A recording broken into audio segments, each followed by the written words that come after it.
Welcome to TSAT. This is Eshwar Kumar.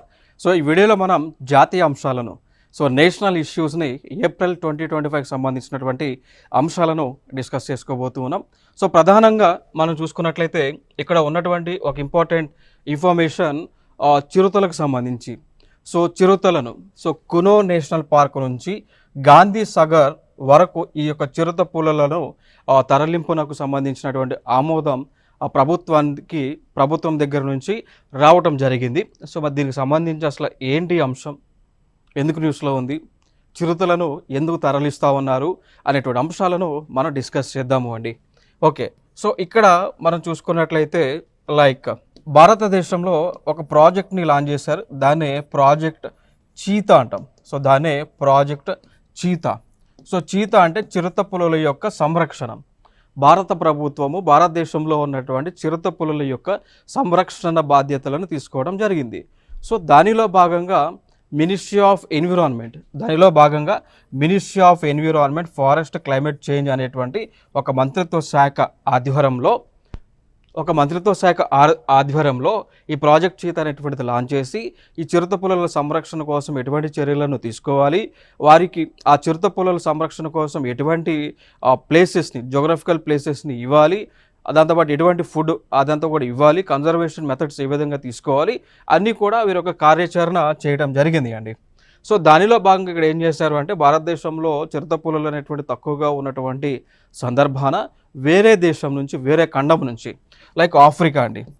Africa అనేటువంటి ఒక ఖండం నుంచి, ఒక కాంటినెంట్ నుంచి చిరుత పులులను టోటల్గా 20 చీతాస్ని, ఓకేనా. ఆఫ్రికా ఖండంలో సౌత్ ఆఫ్రికా అనే ఒక దేశం నుంచి, సౌత్ ఆఫ్రికా అనేటువంటి ఒక ప్రాంతం నుంచి దాదాపుగా 20 చిరుత పులులను తీసుకొచ్చి భారతదేశంలో ఉన్నటువంటి కునో నేషనల్ పార్క్ అనేటువంటిది ఏదైతే మనకి మధ్యప్రదేశ్లో ఉందో అక్కడ వీటిని తీసుకొచ్చి పెట్టారు.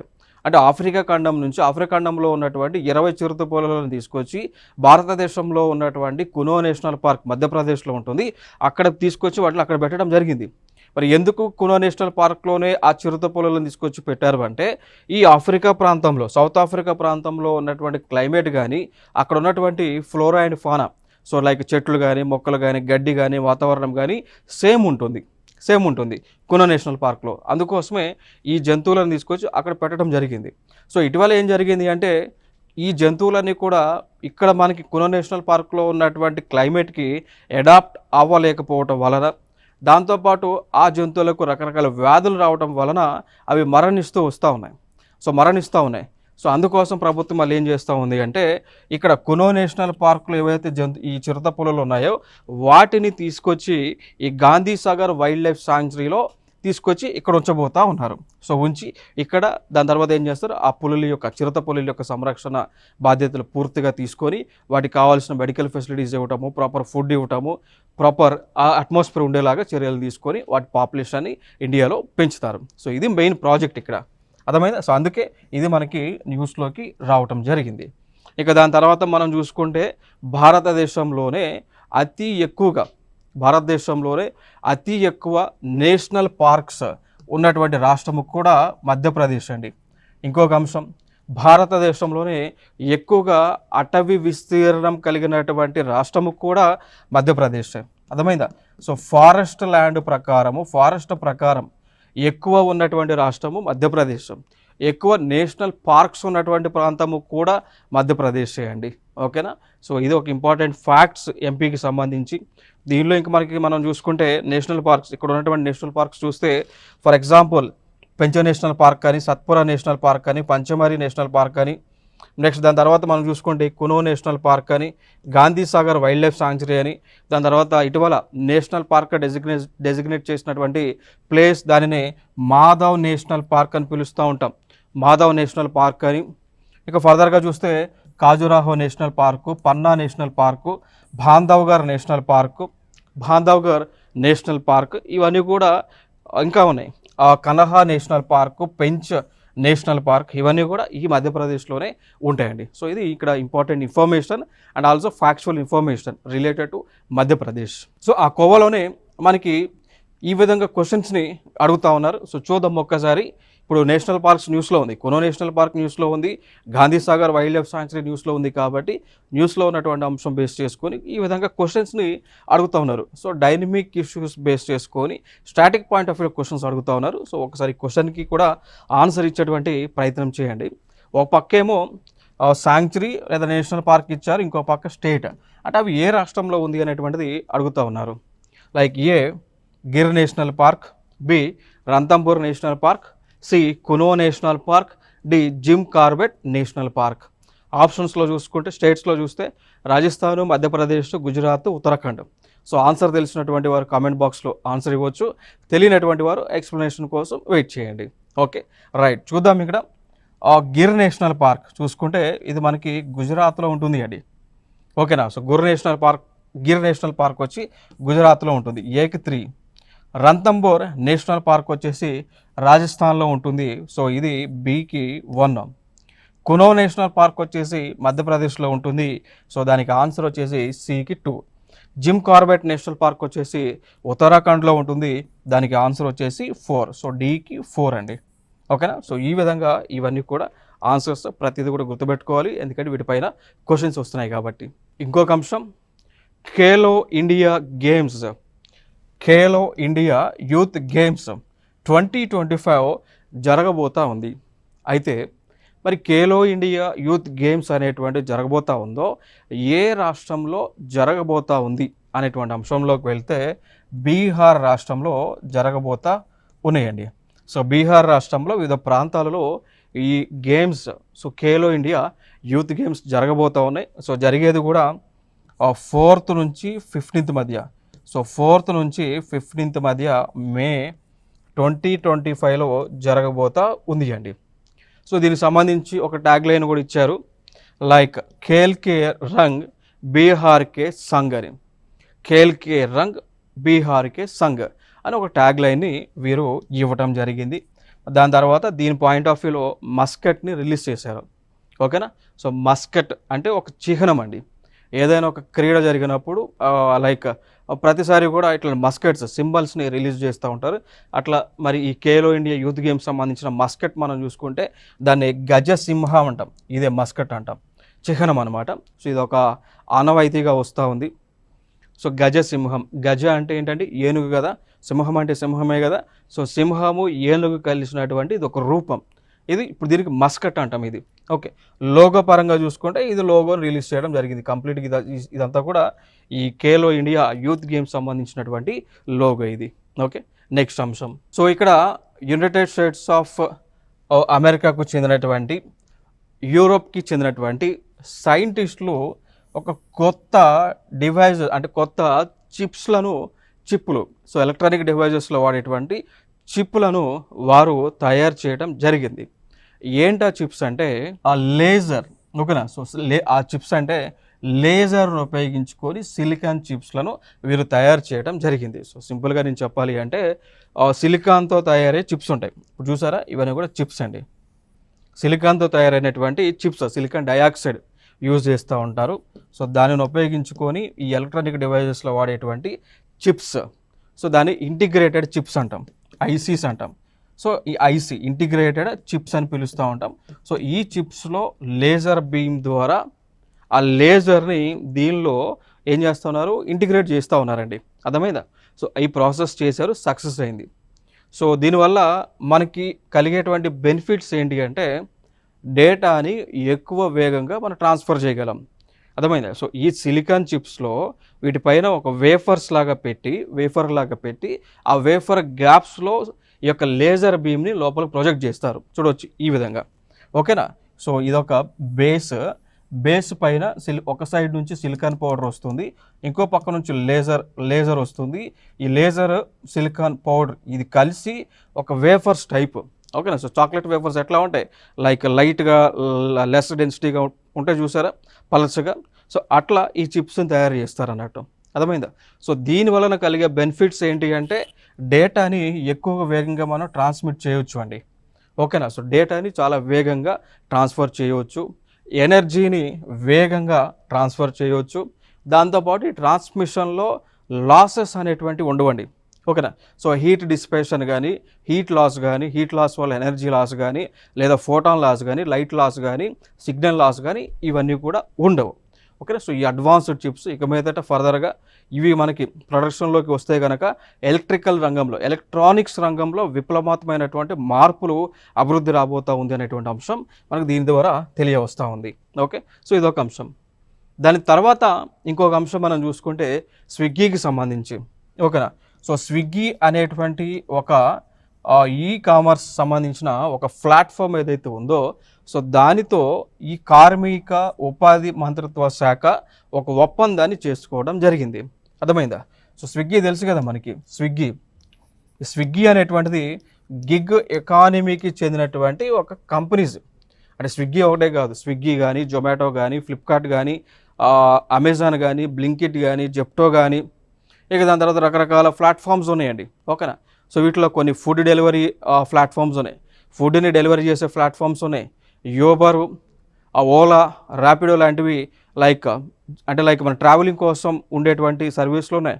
ఓకేనా. సో గ్రాసరీస్ని డెలివరీ చేసే లాంటివి జెప్టో కానీ, లేదా ఇన్స్టామార్ట్ కానీ, బ్లింకిట్ కానీ, లేదా బ్లింక్, ఇవన్నీ కూడా ఫుడ్ని, గ్రాసరీస్ని డెలివరీ చేసే సర్వీసెస్ అనమాట. సో వీటిని మొత్తాన్ని కూడా గిగ్ ఎకానమీ పరిధిలోకి వస్తూ ఉంటాయి. సో దానిలో భాగంగా ఇప్పుడు ప్రభుత్వము స్విగ్గీ అనేటువంటి సంస్థతో అగ్రిమెంట్ చేసుకోవడం జరిగింది. దీని ద్వారా కలిగే బెనిఫిట్స్ ఏంటి అంటే, సో ఎవరైతే ఎంప్లాయీస్, ఎవరైతే వర్కర్స్ ఎవరైతే ఉంటారో, సో ఎవరైతే ఈ వర్కర్స్ అనేటువంటి వారు ఎవరైతే ఉంటారో, ఎవరైతే స్విగ్గీలో పనిచేస్తూ ఉంటారో, ఎవరైతే స్విగ్గీలో పని చేయాలనుకుంటున్నారో వాళ్ళందరికీ కూడా యూనిక్ ఐడెంటిఫికేషన్ కార్డ్స్ని ఇవ్వటము. దానితో పాటు ఈ వర్కర్స్ మొత్తాన్ని కూడా మినిస్ట్రీ ఆఫ్ లేబర్ అండ్ ఎంప్లాయ్మెంట్కి సంబంధించినటువంటి వెబ్సైట్ ఏదైతే ఉందో, సో దానిలో రిజిస్టర్ చేయటం అనమాట. అర్థమైంది కదా. సో మెయిన్ ఇంటెన్షన్ ఏంటి అంటే, గవర్నమెంట్ ఆఫ్ ఇండియా స్విగ్గీతో ఎందుకు ఒప్పందం చేసుకుంది అంటే, స్విగ్గీ అనేటువంటిది ఒక గిగ్ ఎకానమీకి చెందినటువంటి, ఒక స్టార్టప్కి చెందినటువంటి, ఒక ఈ కామర్స్కి చెందినటువంటి ప్లాట్ఫామ్. అర్థమైందా. సో ఆ ప్లాట్ఫామ్లో ఇప్పుడు ఆల్రెడీ దీంట్లో వర్కర్స్ పనిచేస్తూ ఉన్నారు, delivery boys. So delivery boys యొక్క ఇన్ఫర్మేషన్ మొత్తాన్ని కూడా ఈ వెబ్సైట్లో, అంటే ఈ మంత్రిత్వ శాఖ పరిధిలో ఉన్న ఈ వెబ్సైట్లో రిజిస్టర్ చేయటము. దానితో పాటు ఫర్దర్గా ఇక మీదట స్విగ్గీకి కనుక ఎంప్లాయీస్ కావాల్సి వస్తే, నథింగ్ బట్ డెలివరీ బాయ్స్ కావాల్సి వస్తే కనుక ఈ వెబ్సైట్లో రిజిస్టర్ అయినటువంటి, ఆల్రెడీ రిజిస్టర్ అయిన వారిని మాత్రమే హైర్ చేసుకోవాలి, రిక్రూట్ చేసుకోవాలి అనేటువంటి ఒక అగ్రిమెంట్ చేసుకోవడం జరిగింది. అర్థమైందా. సో ఇది మనకి ఇక్కడ న్యూస్లో ఉన్నటువంటి అంశం. ఇంకా ఫర్దర్గా దీని పాయింట్ ఆఫ్ వ్యూలో మనం ఇంకొక అంశం తెలుసుకోవాల్సింది ఏంటి అంటే, gig workers. So gig workers ఎవరు అంటే, ఎవరైతే ఈ ప్లాట్ఫామ్ సైట్స్లో డెలివరీ బాయ్స్గా పనిచేస్తూ ఉంటారో వాళ్ళందరినీ కూడా గిగ్ వర్కర్స్ అని పిలుస్తూ ఉంటాం. సో ఇటీవల కూడా మన government of India gig workers కోసం, గవర్నమెంట్ ఆఫ్ ఇండియా అదేవిధంగా తెలంగాణ ప్రభుత్వం కూడా గిగ్ వర్కర్స్ కోసము ఒక అడుగు ముందుకు వేసి వారి సంక్షేమానికి భద్రతకు పెద్దపీట వేస్తూ కొన్ని చట్టాలను కూడా తీసుకురావడం జరిగింది. సో దానిలో భాగంగా ఈ వర్కర్స్, డెలివరీ బాయ్స్ ఎవరైతే ఉన్నారో వారికి సపరేట్ ఐడి కార్డ్స్ని ఇష్యూ చేయటము, వారికి హెల్త్ ఇన్సూరెన్స్ని అందించడము, దాంతోపాటు వారి యొక్క సేఫ్టీ ప్రికాషన్స్ కోసం ప్రాపర్ మెజర్స్ని తీసుకోవడం, ఇవన్నీ కూడా దీని పాయింట్ ఆఫ్ వ్యూలో చేస్తూ ఉన్నారు. ఇక దాని తర్వాత ఇంకొక అంశం మనం చూసుకుంటే ఒక కాన్క్లేవ్ అండి. ఓకేనా. సో కాన్క్లేవ్ లేదంటే ఒక కాన్ఫరెన్స్ మనం చెప్పొచ్చు. సో అదే టైటిల్ వచ్చేసి Buddha Dhamma the culture of north east India. Okay. So Buddha Dhamma the culture of north east India అనేటువంటి ఒక కాన్ఫరెన్స్ని వీరు నిర్వహించుకోవటం జరిగింది. సో నిర్వహించింది కూడా 21, 22 ఏప్రిల్ 2025లో వీరు నిర్వహించారు. సో నిర్వహించినటువంటి ప్లేస్ మనం చూసుకుంటే నమ్సాయ్ అనేటువంటి ఒక ప్లేస్ అండి. సో ఇది మనకి అరుణాచల్ ప్రదేశ్లో ఉంటుంది. క్లియర్ కదా. సో ఫైనల్గా మినిస్ట్రీ ఆఫ్ కల్చర్ ఆధ్వర్యంలో ఒక కాన్క్లేవ్, బుద్ధ ధర్మం the culture of north east India అనేటువంటి ఒక కాన్క్లేవ్, ఒక కాన్ఫరెన్స్ నిర్వహించారు. ఓకే, సో నామ్సా అనేటువంటి ప్రాంతంలో అరుణాచల్ ప్రదేశ్లో నిర్వహించడం జరిగింది.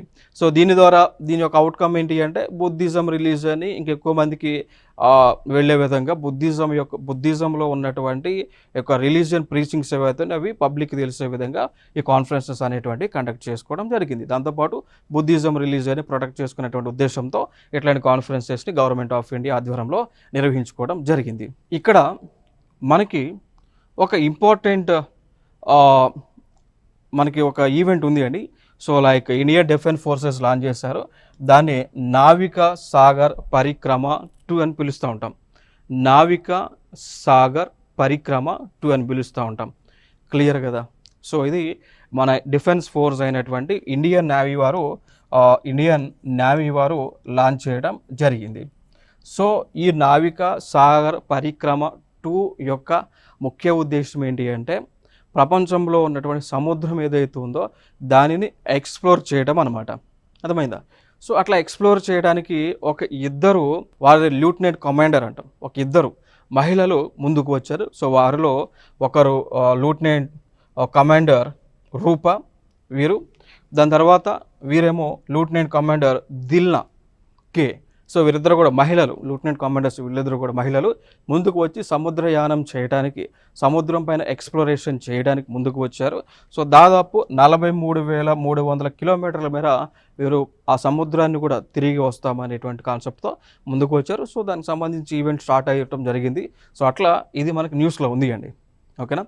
సో జనరల్గా మరి కాంపిటేటివ్ ఎగ్జామ్స్లో వీటిపైన ఎట్లా క్వశ్చన్స్ రావడానికి ఛాన్సెస్ ఉంటాయి అంటే లైక్ నావికా సాగర్ పరిక్రమ ఏ వ్యవస్థ నిర్వహిస్తూ ఉంది?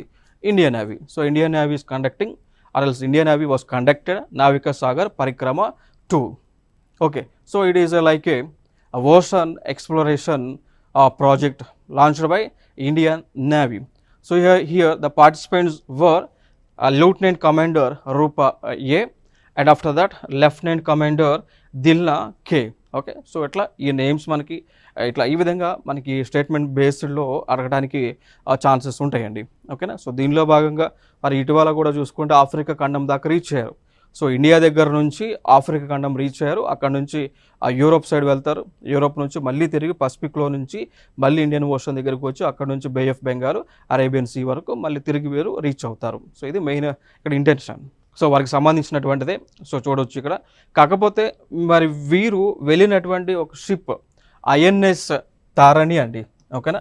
సో ఈ ఎక్స్పెడిషన్కి వాడినటువంటి షిప్ వచ్చేసి INS Tarini. You can say that INS Tarini. ఓకేనా? సో INS తరణిని, ఇండియన్ నేవల్ షిప్ తరణిని వీరు యూజ్ చేసుకోవడం జరిగింది. దాని తర్వాత ఇంకొక అంశం డిఫెన్స్కి సంబంధించిందే కలాం అండ్ కవచ్. డిఫెన్స్కి సంబంధించిందే Kalam and Kavach defence event ఒకటి జరిగింది.